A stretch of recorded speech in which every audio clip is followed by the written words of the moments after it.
Harry Potter and the Sorcerer's Stone. Chapter 1. The Boy Who Lived.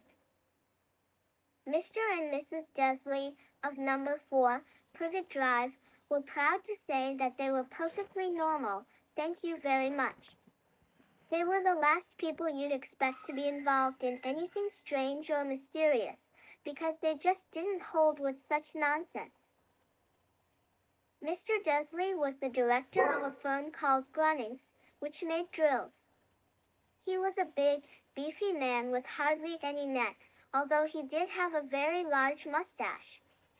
Mrs. Dursley was thin and blonde and had nearly twice the usual amount of neck, which came in very useful as she spent so much of her time craning over garden fences, spying on the neighbors. The Dursleys had a small son called Dudley, and in their opinion there was no finer boy anywhere. The Dursleys had everything they wanted, but they also had a secret, and their greatest fear was that somebody would discover it. They didn't think they could bear it if anyone found out about the Potters. Mrs. Potter was Mrs. Dursley's sister, but they hadn't met for several years. In fact, Mrs. Dursley pretended she didn't have a sister, because her sister and her good-for-nothing husband were as un-Dursleyish as it was possible to be. The Dursleys shuddered to think what the neighbors would say if the Potters arrived in the street. The Dursleys knew that the Potters had a small son, too, but they had never even seen him. This boy was another good reason for keeping the Potters away. They didn't want Dudley mixing with a child like that. When Mr. and Mrs. Dursley woke up on the dull, gray Tuesday our story starts, there was nothing about the cloudy sky outside to suggest that strange and mysterious things would soon be happening all over the country. Mr. Dursley hummed as he picked out his most boring tie for work, and Mrs. Dursley gossiped away happily as she wrestled a screaming Dudley into his high chair. None of them noticed a large, tawny owl flutter past the window. At 8:30, Mr. Dursley picked up his briefcase, pecked Mrs. Dursley on the cheek, and tried to kiss Dudley goodbye but missed. 2. Because Dudley was now having a tantrum and throwing his cereal at the walls. "Little tyke," chortled Mr. Dursley as he left the house. He got into his car and backed out of number 4's drive. It was on the corner of the street that he noticed the first sign of something peculiar, a cat reading a map. For a second, Mr. Dursley didn't realize what he had seen, then he jerked his head around to look again. There was a tabby cat standing on the corner of Privet Drive, but there wasn't a map in sight. What could he have been thinking of? It must have been a trick of the light. Mr. Dursley blinked and stared at the cat. It stared back. As Mr. Dursley drove around the corner and up the road, he watched the cat in his mirror. It was now reading the sign that said Privet Drive. No, looking at the sign, cats couldn't read maps or signs. Mr. Dursley gave himself a little shake and put the cat out of his mind. As he drove toward town, he thought of nothing except a large order of drills he was hoping to get that day. But on the edge of town, drills were driven out of his mind by something else. As he sat in the usual morning traffic jam, he couldn't help noticing that there seemed to be a lot of strangely dressed people about. People in cloaks. Mr. Dursley couldn't bear people who dressed in funny clothes, the get-ups you saw on young people. He supposed this was some stupid new fashion. He drummed his fingers on the steering wheel and his eyes fell on a huddle of these weirdos standing quite close by. They were whispering excitedly together. Mr. Dursley was enraged to see that a couple of them weren't young at all. Why, that man had to be older than he was, and wearing an emerald green cloak. The nerve of him! But then it struck Mr. Dursley that this was probably some silly stunt. These people were obviously collecting for something. Yes, that would be it. The traffic moved on, and a few minutes later, Mr. Dursley arrived in the Grunnings parking lot, his mind back on drills. Mr. Dursley always sat with his back to the window in his office on the 9th floor. If he hadn't, he might have found it harder to concentrate on drills that morning. He didn't see the owls swoop ing past in broad daylight, though people down in the street did. They pointed and gazed open-mouthed as owl after owl sped overhead. Most of them had never seen an owl even at nighttime. Mr. Dursley, however, had a perfectly normal, owl-free morning. He yelled at 5 different people. He made several important telephone calls and shouted a bit more. He was in a very good mood until lunchtime, when he thought he'd stretch his legs and walk across the road to buy himself a bun from the bakery. 3.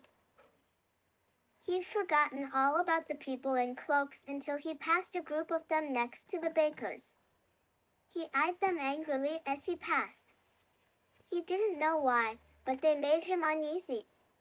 This bunch were whispering excitedly, too, and he couldn't see a single collecting tin. It was on his way back past them, clutching a large donut in a bag, that he caught a few words of what they were saying. The Potters, that's right, that's what I heard, yes, their son, Harry. Mr. Dursley stopped dead. Fear flooded him. He looked back at the whisperers as if he wanted to say something to them, but thought better of it. He dashed back across the road, hurried up to his office, snapped at his secretary not to disturb him, seized his telephone, and had almost finished dialing his home number when he changed his mind. He put the receiver back down and stroked his mustache, thinking, no, he was being stupid. Potter wasn't such an unusual name. He was sure there were lots of people called Potter who had a son called Harry. Come to think of it, he wasn't even sure his nephew was called Harry. He'd never even seen the boy. It might have been Harvey. Or Harold. There was no point in worrying Mrs. Dursley. She always got so upset at any mention of her sister. He didn't blame her if he'd had a sister like that, but all the same, those people in cloaks. He found it a lot harder to concentrate on drills that afternoon, and when he left the building at 5 o'clock, he was still so worried that he walked straight into someone just outside the door. Sorry, he grunted, as the tiny old man stumbled and almost fell. It was a few seconds before Mr. Dursley realized that the man was wearing a violet cloak. He didn't seem at all upset at being almost knocked to the ground. On the contrary, his face split into a wide smile and he said in a squeaky voice that made passers-by stare, "Don't be sorry, my dear sir, for nothing could upset me today. Rejoice, for you know who has gone at last. Even muggles like yourself should be celebrating this happy, happy day." And the old man hugged Mr. Dursley around the middle and walked off. Mr. Dursley stood rooted to the spot. He had been hugged by a complete stranger. He also thought he had been called a muggle, whatever that was. He was rattled. He hurried to his car and set off for home, hoping. 4. He was imagining things which he had never hoped before, because he didn't approve of imagination. As he pulled into the driveway of number 4, the first thing he saw, and it didn't improve his mood, was the tabby cat he'd spotted that morning. It was now sitting on his garden wall. He was sure it was the same one. It had the same markings around its eyes. "Shoo," said Mr. Dursley loudly. The cat didn't move. It just gave him a stern look. Was this normal cat behavior? Mr. Dursley wondered. Trying to pull himself together, he let himself into the house. He was still determined not to mention anything to his wife. Mrs. Dursley had had a nice, normal day. She told him over dinner all about Mrs. Next Door's problems with her daughter and how Dudley had learned a new word, won't. Mr. Dursley tried to act normally. When Dudley had been put to bed, he went into the living room in time to catch the last report on the evening news. And finally, birdwatchers everywhere have reported that the nation's owls have been behaving very unusually today. Although owls normally hunt at night and are hardly ever seen in daylight, there have been hundreds of sightings of these birds flying in every direction since sunrise. Experts are unable to explain why the owls have suddenly changed their sleeping pattern. The newscaster allowed himself a grin. Most mysterious. And now, over to Jim McGuffin with the weather. Going to be any more showers of owls tonight, Jim? Well, Ted, said the weatherman, I don't know about that, but it's not only the owls that have been acting oddly today. Viewers as far apart as Kent, Yorkshire, and Dundee have been phoning in to tell me that instead of the rain I promised yesterday, they've had a downpour of shooting stars. Perhaps people have been celebrating bonfire night early. It's not until next week, folks. But I can promise a wet night tonight. Mr. Dursley sat frozen in his armchair. Shooting stars all over Britain. Owls flying by daylight. Mysterious people in cloaks all over the place. And a whisper about the Potters. Mrs. Dursley came into the living room carrying 2 cups of tea. It was no good. He'd have to say something to her. He cleared his throat nervously. Petunia, dear, you haven't heard from your sister lately, have you? 5. As he had expected, Mrs. Dursley looked shocked and angry. After all, they normally pretended she didn't have a sister. No, she said sharply. Why? Funny stuff on the news, Mr. Dursley mumbled. Owls, shooting stars, and there were a lot of funny-looking people in town today. So, snapped Mrs. Dursley. Well, I just thought, maybe, it was something to do with, her crowd. Mrs. Dursley sipped her tea through pursed lips. Mr. Dursley wondered whether he dared tell her he'd heard the name Potter. He decided he didn't dare. Instead, he said, as casually as he could, their son, he'd be about Dudley's age now, wouldn't he? I suppose so, said Mrs. Dursley stiffly. What's his name again? Howard, isn't it? Harry. Nasty, common name, if you ask me. Oh, yes, said Mr. Dursley, his heart sinking horribly. Yes, I quite agree. He didn't say another word on the subject as they went upstairs to bed. While Mrs. Dursley was in the bathroom, Mr. Dursley crept to the bedroom window and peered down into the front garden. The cat was still there. It was staring down Privet Drive as though it were waiting for something. Was he imagining things? Could all this have anything to do with the Potters? If it did, if it got out that they were related to a pair of, well, he didn't think he could bear it. The Dursleys got into bed. Mrs. Dursley fell asleep quickly, but Mr. Dursley lay awake, turning it all over in his mind. His last, comforting thought before he fell asleep was that even if the Potters were involved, there was no reason for them to come near him and Mrs. Dursley. The Potters knew very well what he and Petunia thought about. 6. Them and their kind. He couldn't see how he and Petunia could get mixed up in anything that might be going on. He yawned and turned over. It couldn't affect them. How very wrong he was. Mr. Dursley might have been drifting into an uneasy sleep, but the cat on the wall outside was showing no sign of sleepiness. It was sitting as still as a statue, its eyes fixed unblinkingly on the far corner of Privet Drive. It didn't so much as quiver when a car door slammed on the next street, nor when two owls swooped overhead. In fact, it was nearly midnight before the cat moved at all. A man appeared on the corner the cat had been watching, appeared so suddenly and silently you'd have thought he'd just popped out of the ground. The cat's tail twitched and its eyes narrowed.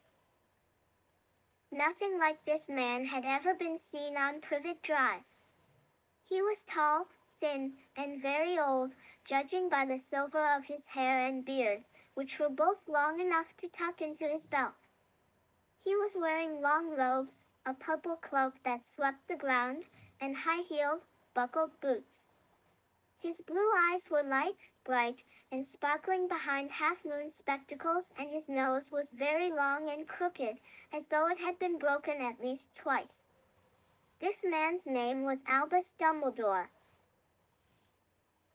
Albus Dumbledore didn't seem to realize that he had just arrived in a street where everything from his name to his boots was unwelcome. He was busy rummaging in his cloak, looking for something. But he did seem to realize he was being watched, because he looked up suddenly at the cat, which was still staring at him from the other end of the street. For some reason, the sight of the cat seemed to amuse him. He chuckled and muttered, "I should have known." He found what he was looking for in his inside pocket.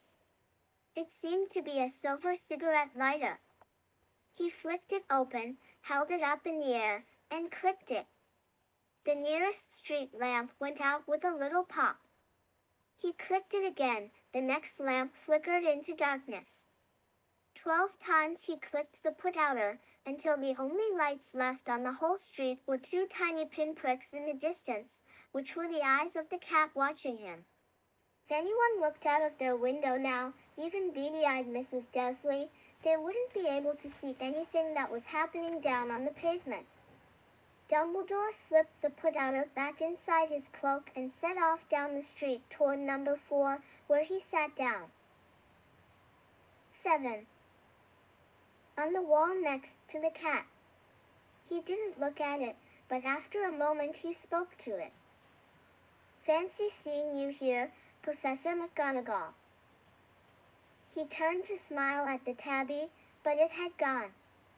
Instead, he was smiling at a rather severe-looking woman who was wearing square glasses exactly the shape of the markings the cat had had around its eyes. She, too, was wearing a cloak, an emerald one. Her black hair was drawn into a tight bun. She looked distinctly ruffled. "How did you know it was me?" she asked.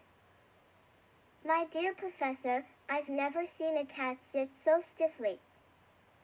"You'd be stiff if you'd been sitting on a brick wall all day," said Professor McGonagall. "All day? When you could have been celebrating? I must have passed a dozen feasts and parties on my way here." Professor McGonagall sniffed angrily. "Oh yes, everyone's celebrating, all right," she said impatiently. "You'd think they'd be a bit more careful, but no, even the Muggles have noticed something's going on.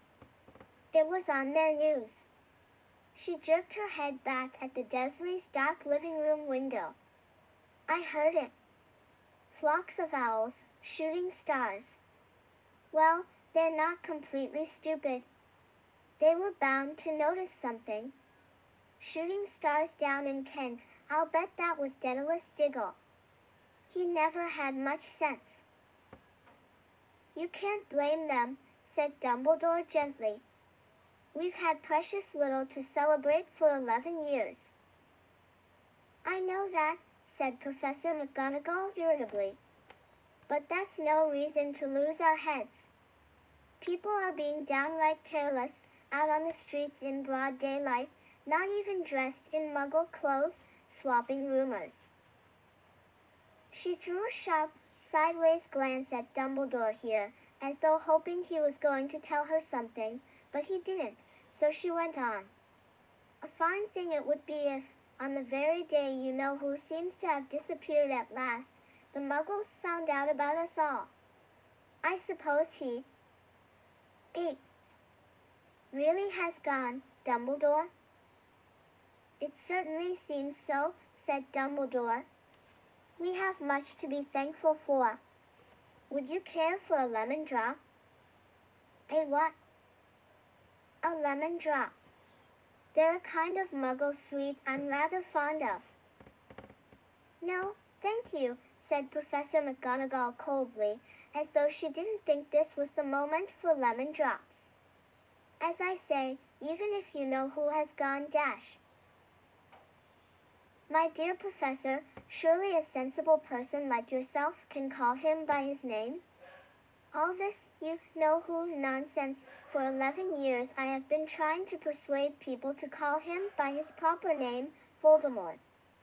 Professor McGonagall flinched, but Dumbledore, who was unsticking 2 lemon drops, seemed not to notice. It all gets so confusing if we keep saying, you-know-who. I have never seen any reason to be frightened of saying Voldemort's name. I know you haven't, said Professor McGonagall, sounding half exasperated, half admiring.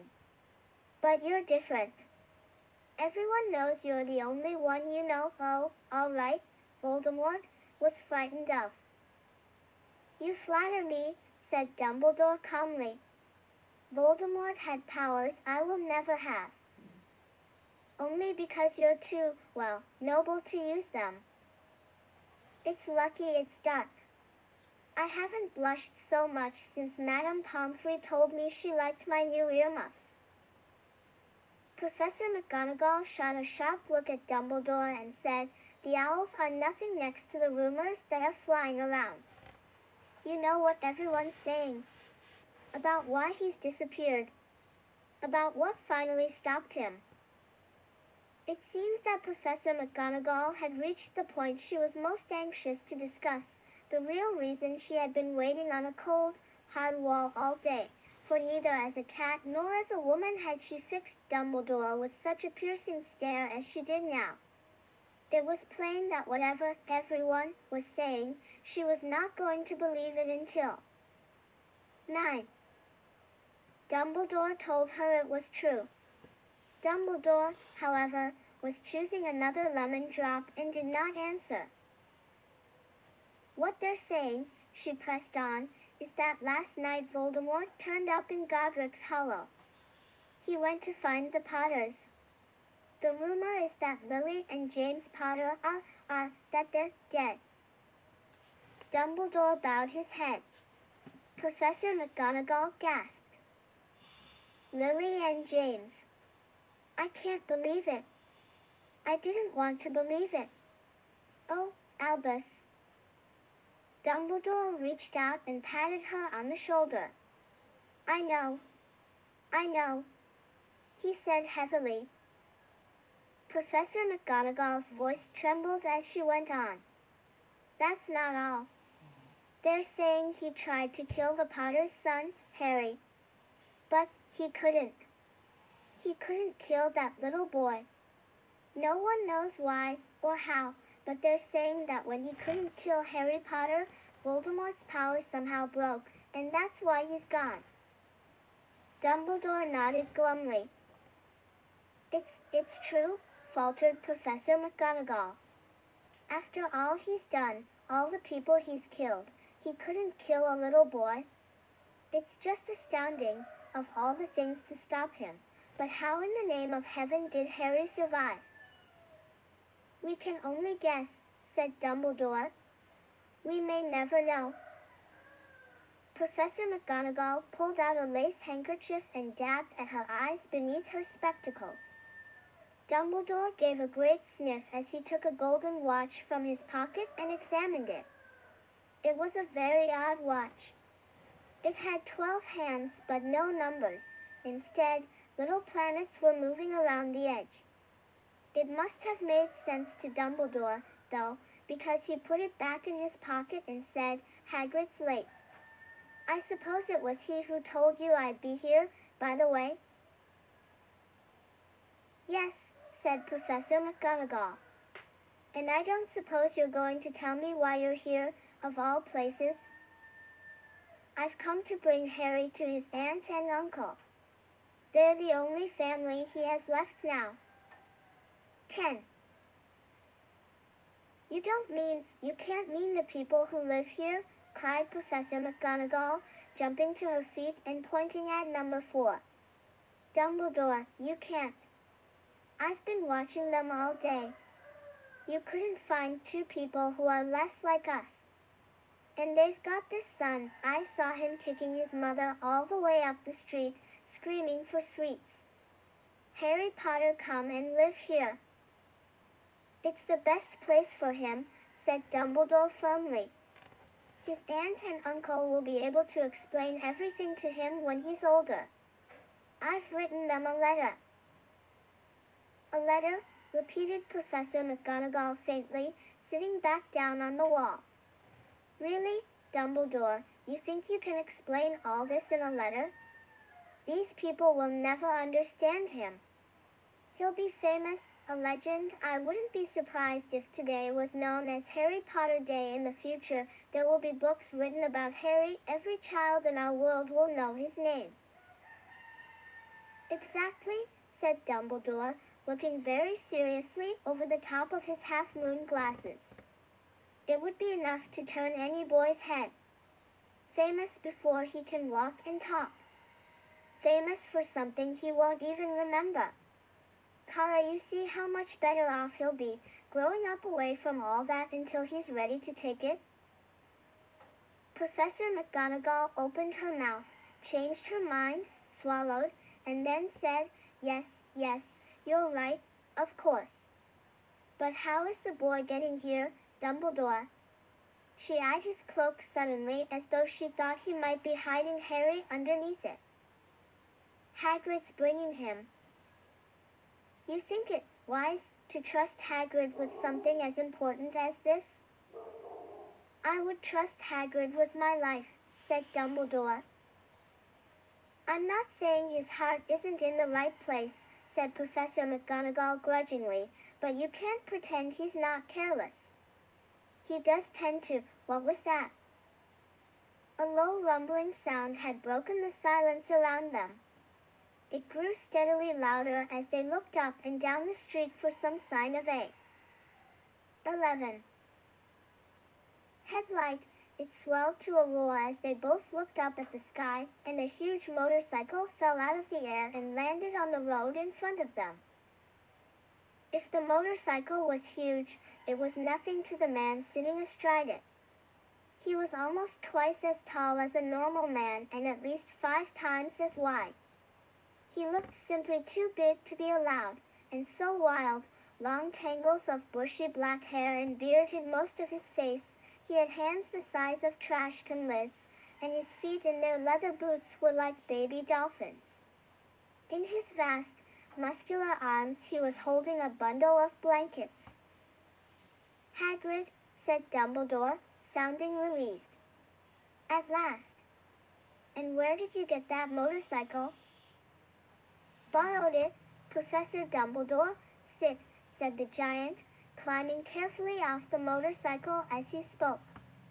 Young Sirius Black lent it to me. I've got him, sir. No problems, were there? No, sir. House was almost destroyed, but I got him out all right before the muggles started swarming around. He fell asleep as we was flying over Bristol. Dumbledore and Professor McGonagall bent forward over the bundle of blankets. Inside, just visible, was a baby boy, fast asleep. Under a tuft of jet black hair over his forehead they could see a curiously shaped cut, like a bolt of lightning. Is that where Dash? Whispered Professor McGonagall. Yes, said Dumbledore. He'll have that scar forever. Couldn't you do something about it, Dumbledore? Even if I could, I wouldn't. Scars can come in handy. I have one myself above my left knee that is a perfect map of the London Underground. Well, give him here, Hagrid, we'd better get this over with. Dumbledore took Harry in his arms and turned toward the Dursleys' house. Could I say goodbye to him, sir? Asked Hagrid. He bent his 12. Great, shaggy head over Harry and gave him what must have been a very scratchy, whiskery kiss. Then, suddenly, Hagrid let out a howl like a wounded dog. Shoo, hissed Professor McGonagall, you'll wake the muggles. Sorry, sobbed Hagrid, taking out a large, spotted handkerchief and burying his face in it. But I can't stand it, Lily and James dead, and poor little Harry off to live with muggles dash. Yes, it's all very sad, but get a grip on yourself, Hagrid, or we'll be found, Professor McGonagall whispered, patting Hagrid gingerly on the arm as Dumbledore stepped over the low garden wall and walked to the front door. He laid Harry gently on the doorstep, took a letter out of his cloak, tucked it inside Harry's blankets, and then came back to the other two. For a full minute the three of them stood and looked at the little bundle. Hagrid's shoulders shook, Professor McGonagall blinked furiously, and the twinkling light that usually shone from Dumbledore's eyes seemed to have gone out. Well, said Dumbledore finally, that's that. We've no business staying here. We may as well go and join the celebrations.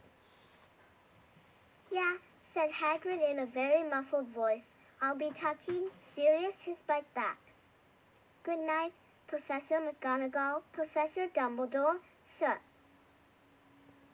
Wiping his streaming eyes on his jacket sleeve, Hagrid swung himself onto the motorcycle and kicked the engine into life. With a roar it rose into the air and off into the night. I shall see you soon, I expect, Professor McGonagall, said Dumbledore, nodding to her. Professor McGonagall blew her nose in reply. Dumbledore turned and walked back down the street.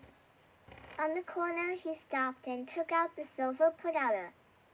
He clicked it once, and 12 balls of light sped back to their street lamps so that Privet Drive glowed suddenly orange and he could make out a tabby cat slinking around the corner at the other end of the street. He could just see the bundle of blankets on the step of number 4. Good luck, Harry, he murmured. He turned on his heel and with a swish of his cloak, he was gone. 13. A breeze ruffled the neat hedges of Privet Drive, which lay silent and tidy under the inky sky, the very last place you would expect astonishing things to happen. Harry Potter rolled over inside his blankets without waking up. One small hand closed on the letter beside him and he slept on, not knowing he was special, not knowing he was famous, not knowing he would be woken in a few hours' time by Mrs. Dursley's scream as she opened the front door to put out the milk bottles, nor that he would spend the next few weeks being prodded and pinched by his cousin Dudley. He couldn't know that at this very moment, people meeting in secret all over the country were holding up their glasses and saying in hushed voices, "To Harry Potter, the boy who lived."